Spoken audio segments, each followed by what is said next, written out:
I decided to make a list of all the things that should be outlawed. Like the game.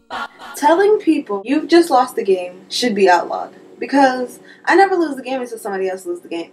And then, when they lose the game, they tell me they lost the game, and then I lose the game. What kind of crap is that? 2. Putting my cell phone where the mouse should be. Because this is the mouse. This is my cell phone. You see how they're about the same size?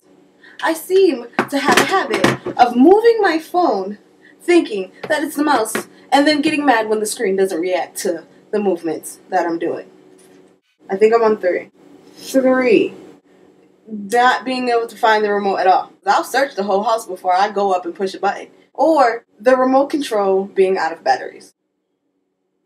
If you see that your remote control is no longer working when you push a button and that light's not coming on, I'm going to need you to change my batteries. What else? That's pretty much it.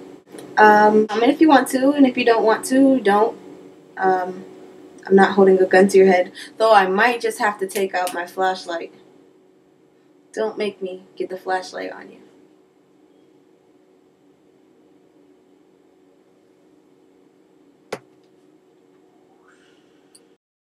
My handy dandy flashlight that I keep in my pocket in case a murderer